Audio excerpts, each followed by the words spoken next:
Hi and Assalamualaikum warahmatullahi wabarakatuh. I hope everyone who is currently watching this right now is doing well.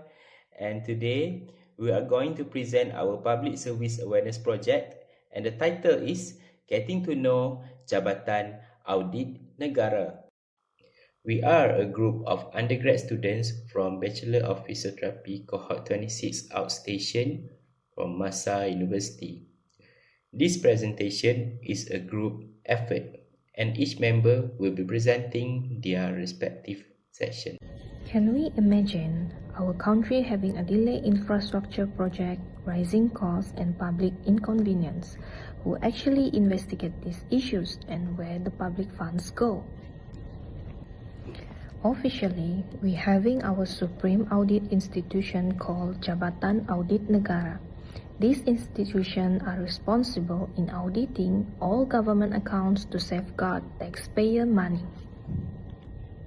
Jabatan Audit Negara also have their vision and mission, which is to ensure professional audits are conducted, thus produce quality reports. Furthermore, Jabatan Audit Negara will audit fairly, transparently, and independently. That's their primary objective, is to promote good governance institution. Now, let's look at how this institution evolved and the immense legal backing that allows them to protect public funds. Looking at the history, Jabatan Audit Negara was established over a century ago in 1906 under the British administration, where State Chief Auditors reported directly to Chief Auditor W.J.P. Hume in Kuala Lumpur. In 1932, a major merger took place to consolidate the audit institution of the Strait Settlements and the Federated Malay States. The true turning point was at independence in 1957, when the Director of Malaya Audit officially became the Auditor General under Article 105. To fully safeguard public funds, the department relocated to Putrajaya in the 2000s under the Prime Minister's Department, ensuring complete structural independence. This historical independence brings us to the heavy legal engine. Jabatan Audit Negara is not just an ordinary agency. Its powers are deeply enshrined as a legal shield supported by the Federal Constitution and the Audit Act 1957.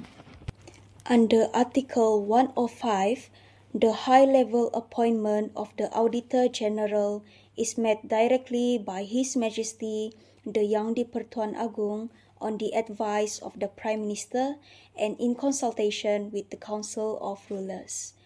To completely prevent conflicts of interest, they are strictly independent of the Public Service Commission.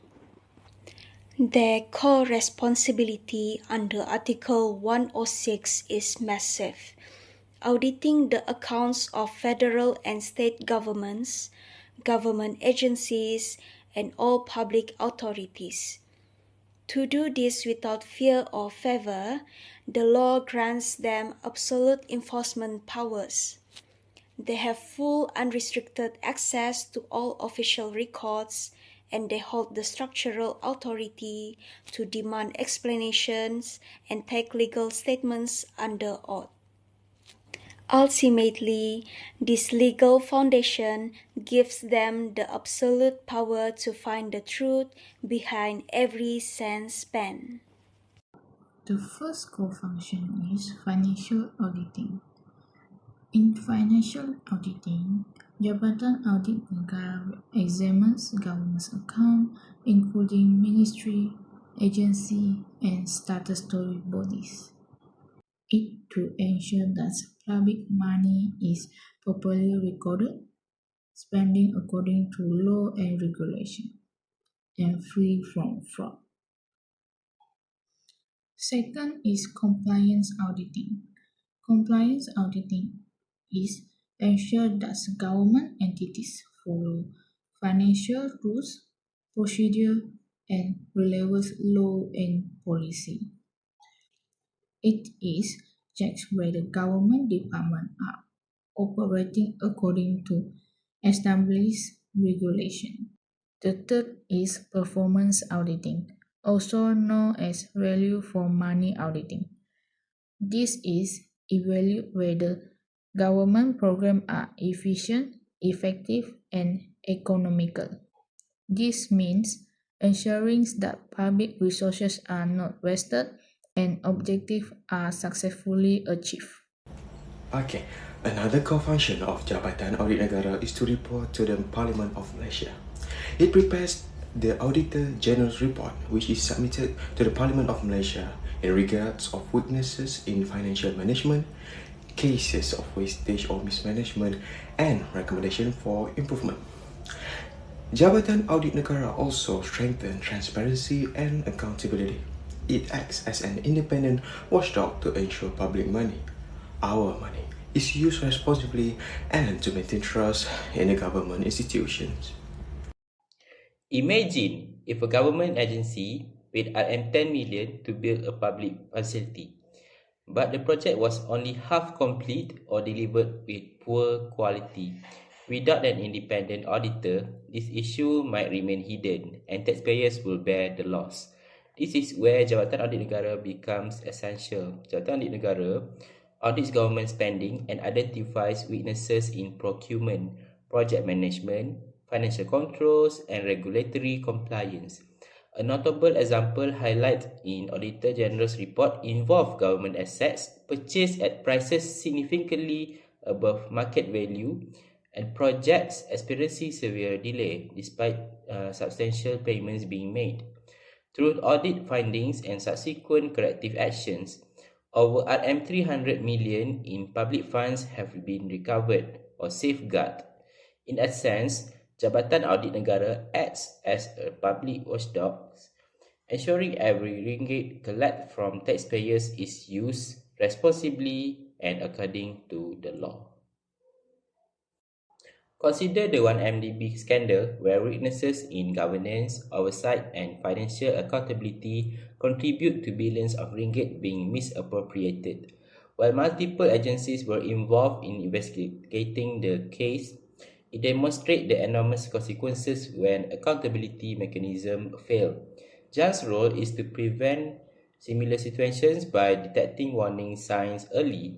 Its audit reduced the risk of corruption, wastage, and misuse of public resources by scrutinizing financial records and operational processes. For example, Auditor General's report have revealed cases of government equipment left unused in storage, projects abandoned after payments were made, and public assets not properly managed. By bringing these issues to light, Jan strengthens governance, improves institutional credibility, and promotes public confidence. Ultimately, its work helps ensure that public money benefits citizens rather than being lost through inefficiency or misconduct. Corruption steals from the future, but auditing protects it. Every ringgit audit is a ringgit defend for the citizen. Audit reports become public documents once they are published, allowing citizens to access information regarding government spending, program effectiveness, and management weaknesses. This transparency enables the public to scrutinize how public funds are utilized and whether government initiatives are achieving the intended objective.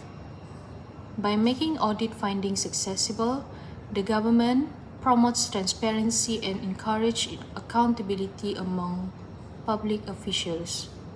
Government agencies and officers are required to explain and address any shortcomings identified in the reports, ensuring that public resources are managed responsibly and in the best interest of the people.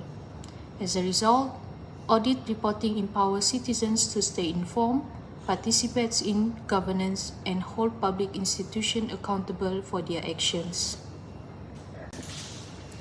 Auditing serves as an important tool of transparency by providing reliable and independent information on how public funds are managed. It encourages informed public participation, in governance by enabling citizens to evaluate government performance and question whether public money is being used responsibly and efficiently. Since public funds belong to the people rather than the government, there must be mechanism to ensure that these resources are spent for their intended purposes. Through the audit process, weaknesses, inefficiency, and instance of non-compliance can be identified and addressed. This strengthens public trust in government institutions, promotes accountability, and supports the principles of democratic governance. So I will be talking about awareness and responsibility. First point is to understand Jabatan Audit Negara responsibility. They are responsible for auditing how government spend and manage money. They will check on 4 points, which is State Department, Public Project, Government Link Program, and Government Ministry and Agency.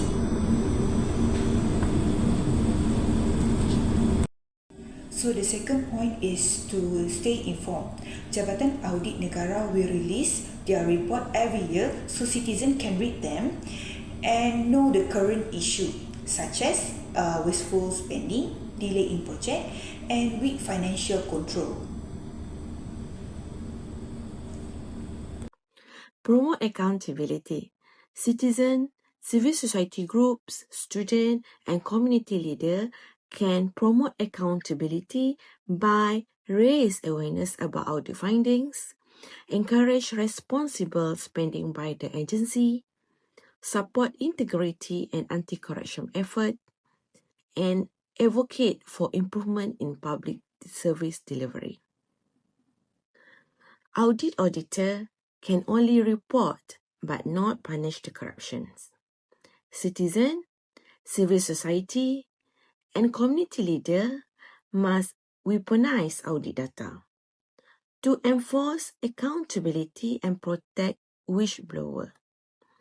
When public agency know the community is actively tracking the data, the risk of reputational damage is better.